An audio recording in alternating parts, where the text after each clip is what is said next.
Hoy nos acompaña una profesora dedicada a las letras y la investigación, la cual ha sido publicada en revistas de la Universidad de Liverpool, Inglaterra.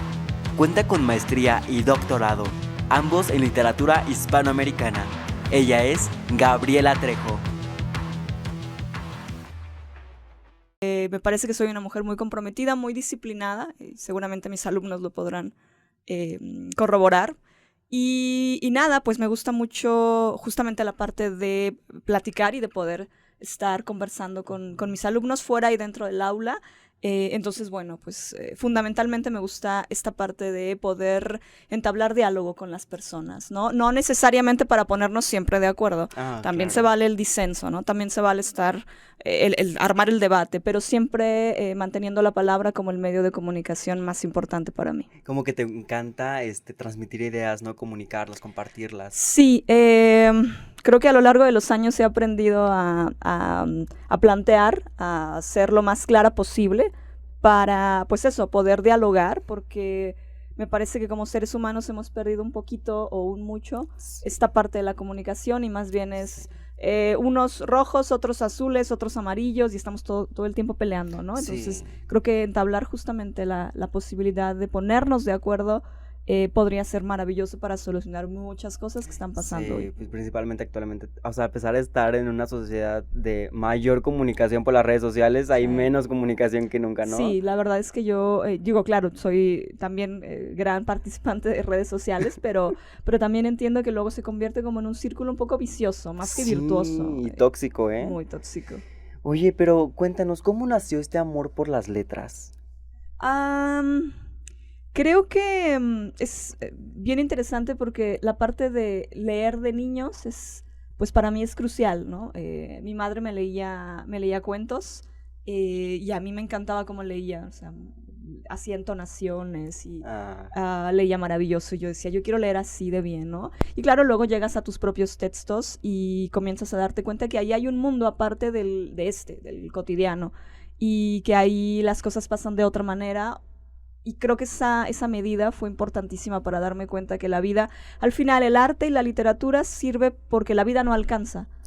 Entonces pues por ahí va uno metiéndose a otros mundos, a veces más interesantes, a veces más terribles, pero siempre que nos enseñan algo, no moralmente, a mí me chocan las lecciones morales, pero que te enseñan algo en tanto a la vida real. Entonces creo que esa parte pues nació desde la niñez. Wow, qué padre, o sea, entonces es algo que tienes toda tu vida casi, ¿no? Con las letras, con los libros. Sí, la verdad es que soy, pues sí, he leído desde muy, muy niña, o me leían desde muy, muy niña, y creo que esa es una parte fundamental para, seguramente hablaremos de eso después, ¿no? Pero quizá para subsanar, pues en gran medida, el hecho de que pues no leamos actualmente. ¿Y actualmente te ves ejerciendo alguna otra profesión, algo por el estilo? Uy, la verdad es que creo que esto lo hago primero porque me gusta mucho y segundo porque creo que soy buena en lo que hago. Haciendo otra cosa no lo sé, pero si tuviera que ejercer alguna otra profesión tendría que ser relacionada con los animales, ¿no? Yo pondría así un lugar, una guardería o algo así para que quienes trabajen pudieran llevar a sus perros y a sus gatos a... Veterinaria. Híjole, nunca quise estudiar veterinaria porque no puedo con el dolor de los animales. Entonces, o sea, el perro llora y yo lloro con él. Entonces, pues no podría ser veterinaria, pero a lo mejor sí una guardería o algo así con un montón de perros, yo feliz de la vida. Estaría muy bonito. Sí. Y creo que sí te veo así, la verdad. Sí, ¿verdad? Sí. Y entonces, siempre que, bueno, cuando elegiste estudiar lenguas españolas, o sea, tal cual fue tu primera opción y la única, ¿o tenías también otras? No, en realidad estudié comunicación. Ahí conocí a Enrique y ahí conocí a una profesora que había estudiado en la Facultad de Filosofía y Letras en la Universidad de Guanajuato y ella nos hablaba de la facultad y luego pues tenía clases con Enrique y Enrique, bueno, pues, todo, sabe de todo y lee tanto y yo decía, wow, yo quiero ser como este señor, ¿no? Y hoy tengo pues la enorme fortuna de ser su amiga. Y pues gracias a ellos dos, pues me di cuenta que había otra posibilidad. Y bueno, pues busqué, fui y en cuanto yo entré a la Facultad de Filosofía, yo dije, wow, este es mi lugar, ¿no? De aquí soy. Y bueno, pues vine, me despedí, agradecí y me fui a estudiar Entonces letras. dejaste de comunicación para irte. Sí, para irme a Ah, estudiar letras. Comunicación era lo que más se parecía en mi contexto, sí. porque pues la verdad yo no tenía mucha idea de cómo funcionaba filosofía y letras, hasta que claro, pues llegué con una profesora y bueno, pues ahí Y, se abrió el y mundo. todo cambió, Sí, dices. sí, sí, ahí era yo feliz. Yo soy muy, muy afortunada de trabajar en lo que me gusta. Digo, las desmañanadas luego sí Ah, me pesan un poco, pero pues trabajar hablando de cosas que a mí me apasionan, pues algo fabuloso. Yo agradezco muchísimo a tanto la Universidad de Guanajuato como a la Universidad de León que me permitan, pues, además de que me paguen, pues que me permitan hacer lo que me gusta. Siempre me ha parecido muy interesante que nunca en la vida he ido a pedir trabajo, ¿no? Entonces, siempre han llegado a mí a qué decir, oye, padre. Gaby, esto, y pues me gusta mucho porque creo que habla bien de lo que hago al final, De ¿no? tu trabajo, al final de Exactamente. cuentas. ¿Tienes todavía alguna meta que digas, me gustaría alcanzar esto? Sí, por supuesto. Sí, Si uno deja de tener metas, pues deja de tener sentido. sí, ¿no? La vida es como, ok. No, por supuesto quiero pues seguir avanzando en mi carrera como académica, quiero seguir escribiendo, quiero pues tener mayor posibilidad de seguir hablando con alumnos a lo largo de los años. Entonces, sí, siempre tienes como un horizonte al que quieres llegar y porque para eso son los horizontes, para como que cuando intentas alcanzarlo, luego te das cuenta que están más lejos, Sí. pero eso impulsa a que sigas y que ni modo, te sigas levantando y sigas esforzándote a ser mejor. Sí, porque si no, pues también se vuelve aburrido, ¿no? De alguna Sí, manera es como, ok, más de lo mismo, aburrido. Entonces, sí, siempre estar buscando qué hay, sí. qué hay nuevo. ¿Y qué temas te gusta más investigar? Pues trabajo con literatura mexicana contemporánea, trabajo con literatura del siglo XX, tanto mexicana como hispanoamericana, y creo que mi hit, así, lo que más amo es escribir sobre autoras, ¿no? Novelistas, cuentistas mexicanas e hispanoamericanas, recientes y del 20 para acá. ¿Hay algún escritor al que tú digas, este de verdad lo admiro? ¿O escritora? Sí, muchísimos, por supuesto. Digamos que me da por estar enamorada de diferentes autores y autoras en diferentes momentos de mi vida. Tenía una amiga muy, muy, muy querida que decía, mis novios, ¿no? Mi novio tal, y te listaba así sus autores. Autores me gustan muchísimo. Me gusta mucho Crosswhite, por ejemplo, que es al que Sí. en algún momento me acompañaron a ver. Me parece un autor muy franco, muy honesto en lo que escribe y me encanta. Claro, uno busca un poquito más en la historia y bueno, pues tienes grandes exponentes de literatura del siglo XX, del siglo XIX, por supuesto, pero escritoras muchísimas. Ahora vivo enamorada de una, pues, que es justamente con la que trabajé mi tesis de doctorado, que es María Luisa Puga, y es así como, bueno, mi máximo, igual que Guadalupe Dueñas. Cuando tengan oportunidad de leer algo de Guadalupe Dueñas, júrenlo que no se van a arrepentir. Y eso, yo también metería a Fernanda Melchor. Claro, Fernanda es una gran autora, Sí, ¿no? Creo que la tenemos todos en la cabeza después de haber leído, en el caso suyo, sí. Temporada de Huracanes, ¿no? Que es como, ok, es too much, pero claro, es maravillosa Y hasta en la lo que fecha dice. me sigue impresionando mucho el poder de las palabras y el poder de Fernanda. Sí, por supuesto, construir La Matosa, que es un lugar ficticio, y darte Sí, cuenta que La Matosa es México, es decir, podría ser León, es creo que lo más impresionante, sí. ¿no? El nivel de violencia que tenemos. ¿Y cómo descubriste a esa autora o a ese libro? A Fernanda, ¿cómo llegué a Fernanda? Yo había leído antes una novela suya, Falsa Liebre, y nada, pues así en la mesa de novedades tomé el libro y dije, bueno, ok, pinta bien, y me llevé el libro. Me parece que pues me parece, no, es un texto que difiere mucho de Temporada de Huracanes en muchos niveles, pero bueno, yo dije, esta mujer escribe muy bien y me encantó su obra, su primera obra, su primera novela. Y bueno, pues de ahí llegué a Temporada de Huracanes después, pero sí, claro, Temporada es como la novela de los Sí, últimos fue años en hit. México, la verdad. ¿Y qué género literario te gusta más? Así como pues, leer prácticamente. Géneros, yo creo que soy fanática más de la novela que del cuento, pero me gusta mucho el cuento por la brevedad, es decir, el cuento tiene que atraparte, si no te pierde, simplemente lo vas a dejar. Y la novela de algún modo tienes más recursos como para ir avanzando Sí, lentamente, pero si tuviera que elegir entre ambos, yo creo que me quedaría con la novela. la novela. Sí. ¿Tienes alguna novela así como favorita? Híjole, de nuevo otra vez son muchas, pero podríamos hablar. Yo me quedaría de nuevo con novelas. Bueno, actualmente Casas Vacías de Brenda Navarro, que es también una autora mexicana.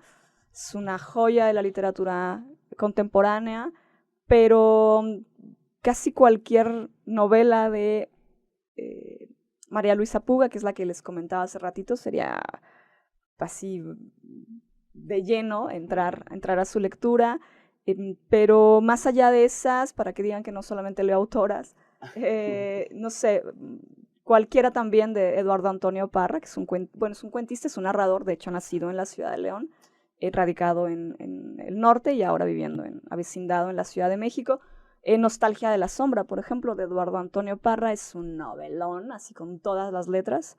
Elmer Mendoza me gusta mucho también, es decir, digamos que la literatura del norte, soy admiradora de cualquiera. Sí, me gustan mucho.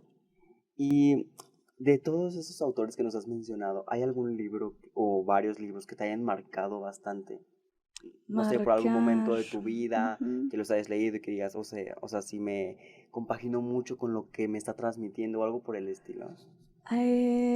Pues creo que te pueden marcar de diferentes niveles. Por ejemplo, profesionalmente, yo con Parra trabajé la tesis de maestría y pues claro, hablábamos de Nostalgia de la sombra y bueno, era una novela que me permitía hablar de la violencia que estaba planteándose en México pues hace ya varios años. Era apenas como lo más incipiente de la novela, de la violencia, y era darte cuenta que, ok, estamos en un momento histórico muy particular que nos puede meter en muchos problemas posteriormente, y creo que eso pasó al final, ¿no? Entonces creo que esa me abrió los ojos en muchos niveles.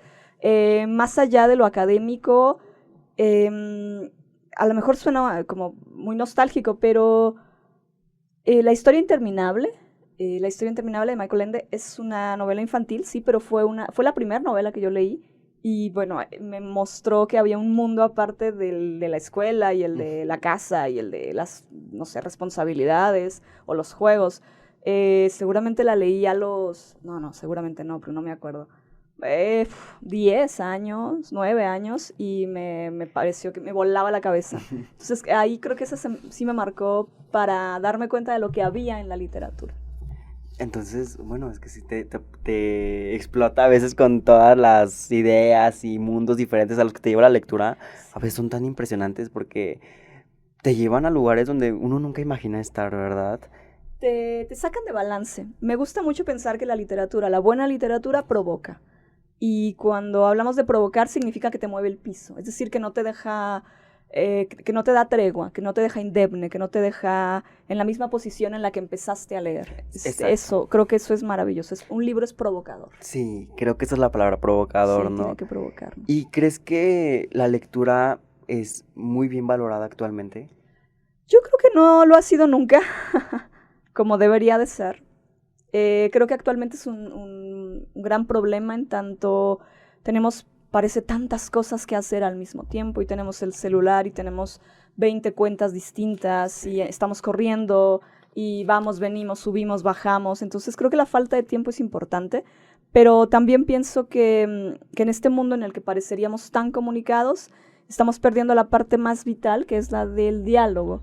Y la literatura te permite el diálogo, no solo con el libro y con el autor, te permite dialogar con quien ya la leyó, te permite dialogar con quien no la ha leído y más bien quieres invitarlo, quieres presentar ideas o quieres, no sé, como hacer eco de lo que has conocido a partir de la literatura. Yo creo que no se valora y no se valora porque vivimos en un mundo, pues eso, evidentemente capitalista y evidentemente en donde el valor del dinero es lo más importante. Sí. Entonces dejas de lado esto que al final no es utilitario. La literatura nunca ha sido utilitaria porque no da para comer. Es decir, escribes un libro y a menos que seas, pues, no sé, Gabriel García Márquez, ganarías muchísimo dinero. Entonces no es utilitario y sin embargo nos hace ser humanos la literatura y el arte. Entonces ese es el gran valor que ojalá ojalá pudiéramos darle a la literatura como un bien de los seres humanos, más allá de que, pues eso, todo tenga que ser económico, valor económico. Sí, creo que también hay valor artístico, sí, de muchas formas, sí. Porque pues te distrae, te hace sentirte fuera de donde estás, ¿no? Sí, y además no solo te distrae, te enseña, te permite madurar, te hace reflexionar, te conmueve, es un es un mundo aparte del real y eso a veces nos hace mucha falta, porque el mundo real apesta, es horrible, es violento, es doloroso. No siempre lo sé, pero en un gran porcentaje. Sí, la verdad sí. La verdad sí. La verdad sí. ¿Considerarías tú que las ciencias sociales sí son ciencias débiles?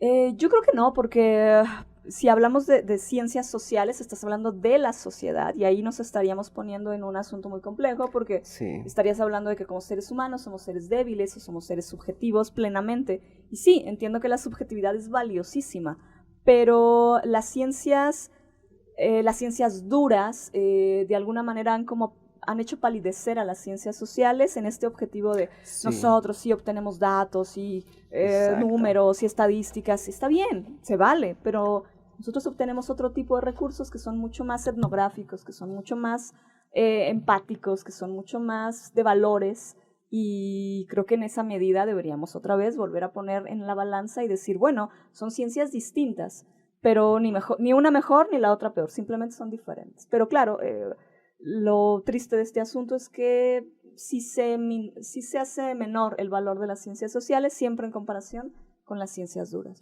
Sí, porque se supone que es lo que no deja, lo que no te va a poder dejar comer. Pues sí, de que eso no se vive, dice. Sí, no sirve, no es utilitario, es para qué sirven, no sé, la filosofía o la literatura o las artes, pues para hacernos seres humanos, para eso sirven. Sí. Pero pues, ¿a quién le importa ser seres humanos si puedes tener $1,000,000 en el bolsillo, ¿no? Bueno, en eso sí tienes mucha razón. Ahora está actualmente con lo del capitalismo y todo eso, creo que es lo que más les interesa a la sociedad.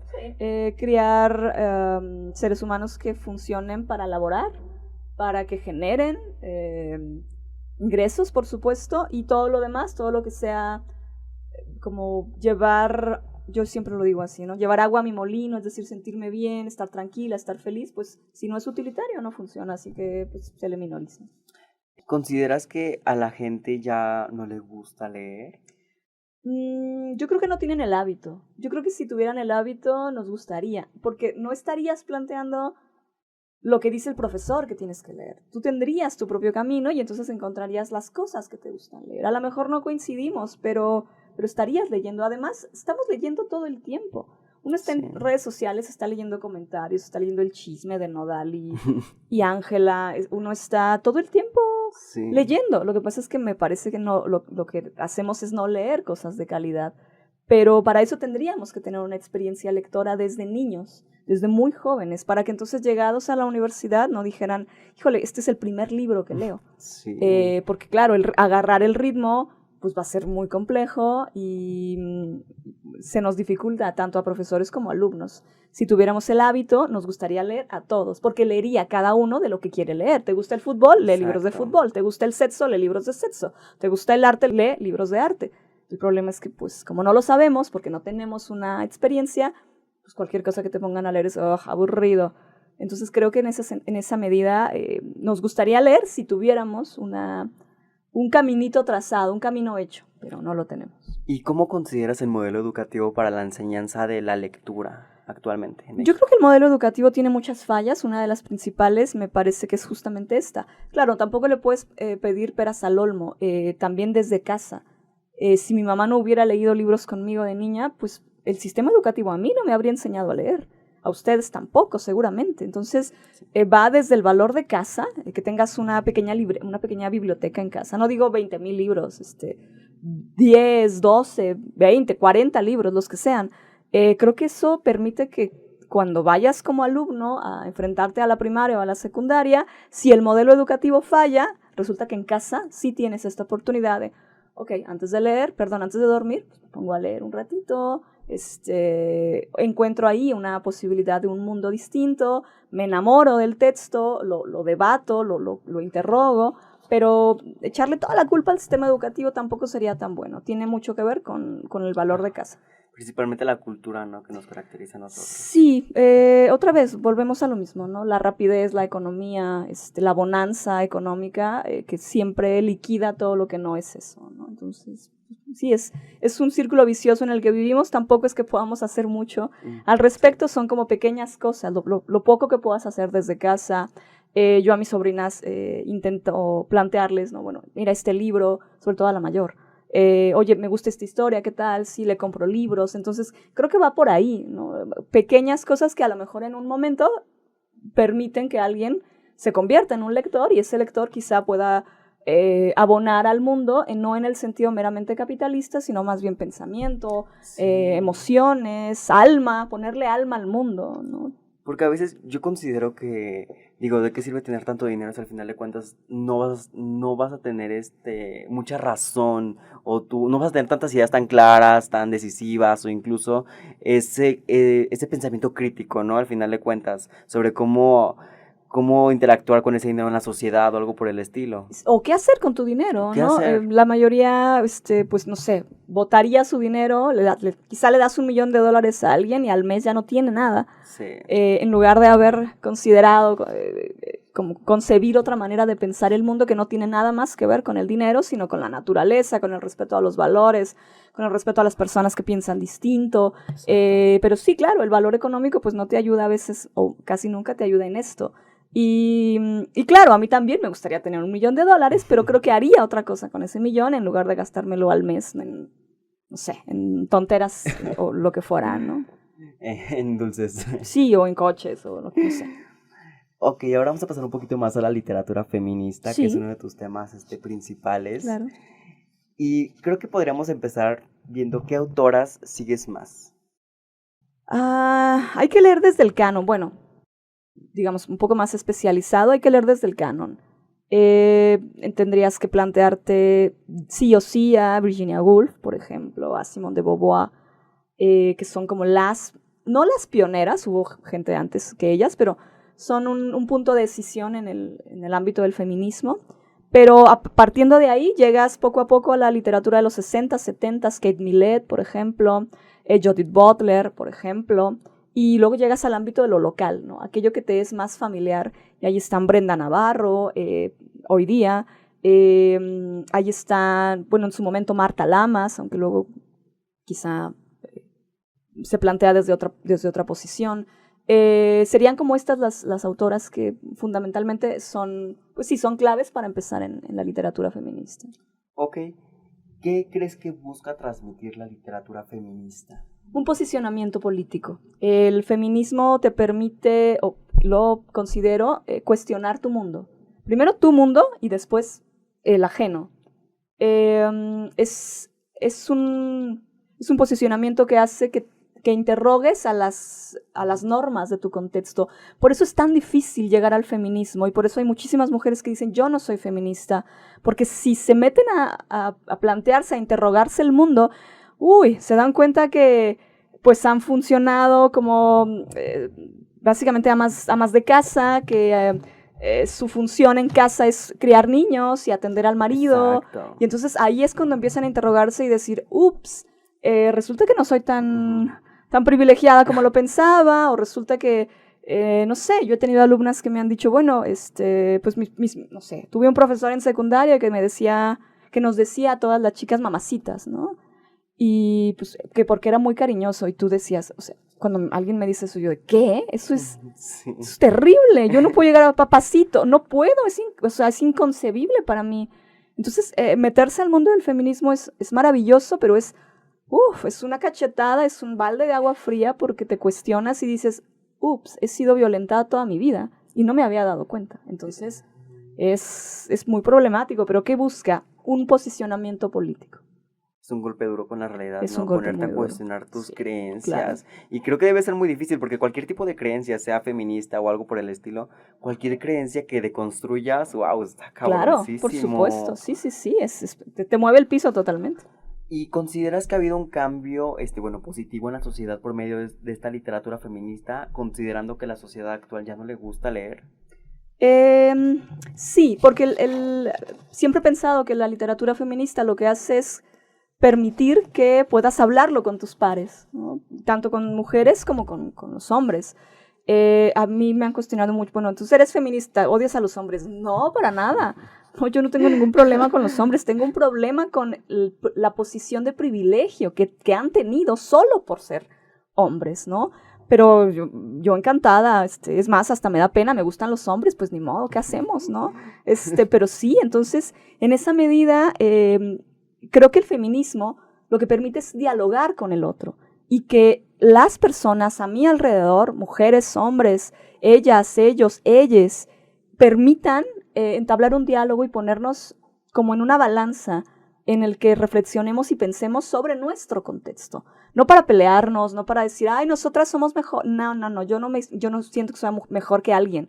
Simplemente sí creo que las bases del feminismo que están en la literatura las hemos traído a colación hoy y las vemos en una marcha, en el Pride, por ejemplo, o las vemos en las marchas del 8M, o las vemos en la vida cotidiana, o las vemos en el hecho de que vuelvo a mis sobrinas. Una vea perfectamente normal que mi marido cocina maravilloso, yo soy terrible cocinando. Entonces, que vea perfectamente normal que mi marido cocine el domingo, eso, y que no lo cuestione, y que diga, ay, qué padre, ay, vamos a comer a tu casa, Gaby, porque hoy cocina Lalo. Pues sí, porque si cocino yo la mato. Eso, que no lo cuestione y no diga, ay, los hombres cocinan, ¿cómo? Sí. Esa maravilla, y eso proviene justamente de la literatura feminista, aunque no lo parezca, de ahí viene. Viene todo sí, eso, sí, ¿no? Por supuesto. ¿Y crees que también puede haber un cambio de cultura? Supongo que sí, ¿no? Sí, eso, los más jóvenes...